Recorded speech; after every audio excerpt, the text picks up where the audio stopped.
Voilà. Bonjour à tous les Ivoiriens. Bonjour à tous les Ivoiriens qui vivent en diaspora. On ne peut pas rentrer en Côte d'Ivoire sous la pression de Moshi Draman Ouattara, l'homme au pantalon sauté. Tout simplement vous dire, calmez-vous. Bientôt Ouattara partira. Vous savez, chère population, vous devez être toujours informés de ce qui se passe en Côte d'Ivoire.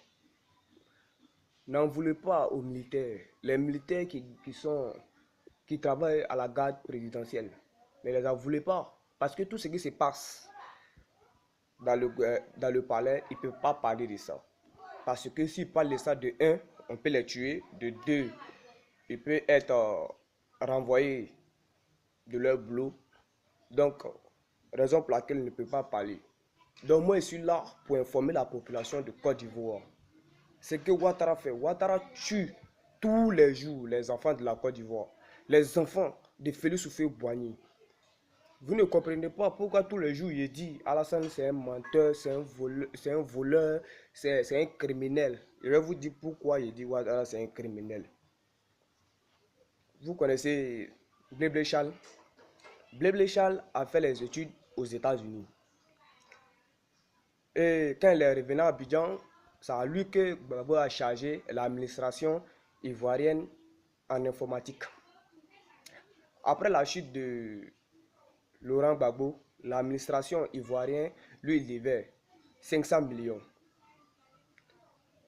Puisque Blé Charles n'a pas autre fonction que l'informatique, même si on change de président, le gouvernement reste le même. Donc Blé Charles allait demander, il allait réclamer à l'administration de Ouattara les 500 millions que l'administration de la Côte d'Ivoire lui devait. Les pro-Ouattara, pour ne pas dire les Alassanistes, ont conclu que Blé Charles veut faire un coup d'État. On l'a amené à la Maca. À la Maca, il est sorti. Mais quand il est sorti de la Maca, il est sorti en mauvais état. Il ne se sentait pas bien. Quelques jours après, on envoie une fille du Nord et cette fille-là l'empoisonne. Blé Charles est mort.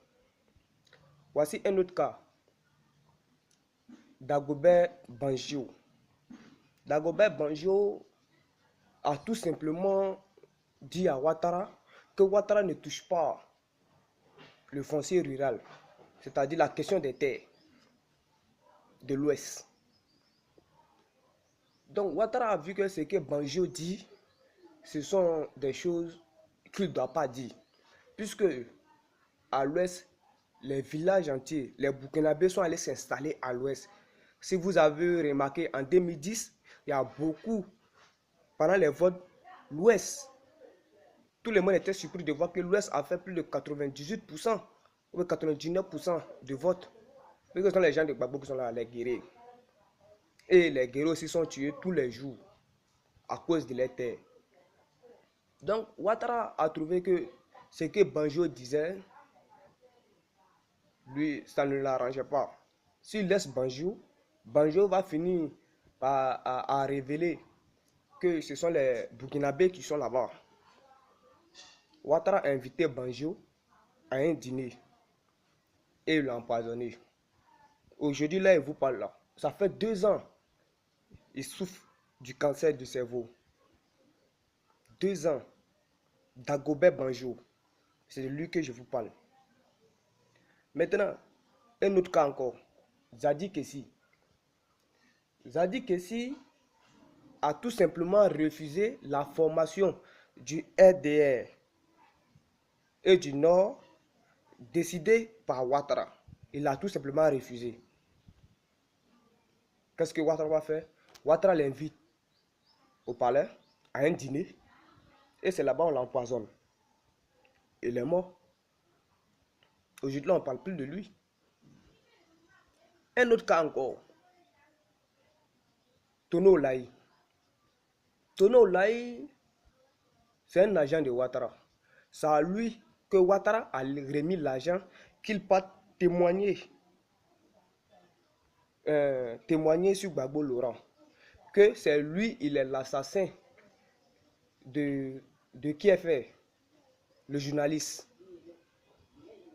C'est lui, il a tué qui est fait sous l'ordre de Laurent Gbagbo et sa femme.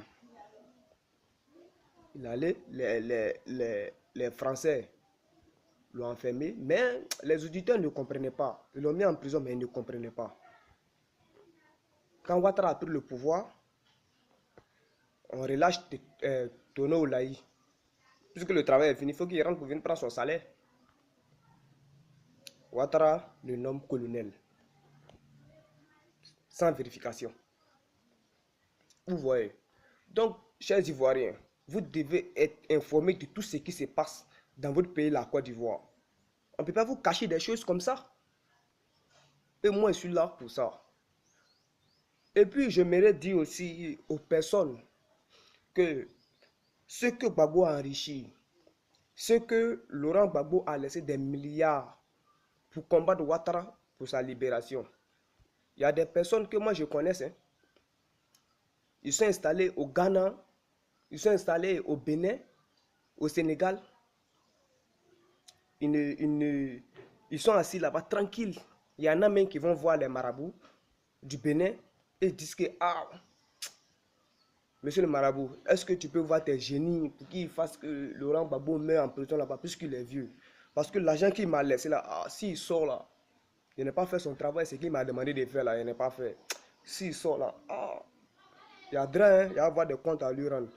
Les millions qu'il m'a laissé là, moi je vais manger, mes enfants vont manger. Ça va durer pendant 10 générations. Donc, il faut faire quelque chose. Même si c'est 10 bœufs, il a envoyé, il faut dire, il a envoyé, il va mourir là-bas. Moi, je suis au courant de ça. Je suis au courant de ça. Vous là, vous n'avez pas honte. Hein? Au lieu de vous battre pour la libération de votre pays, la Côte d'Ivoire, vous ne faites que penser à vous. Il y en a même ceux qui étaient dans le gouvernement de Laurent Gbagbo. Aujourd'hui que vous parlez là, ils travaillent à Ouattara. Ça, c'est quoi ça? Ça, c'est quoi ça? Moi, je suis nordiste 100%. C'est une faux 100% pure. Ouattara, lui, c'est une faux Shintok.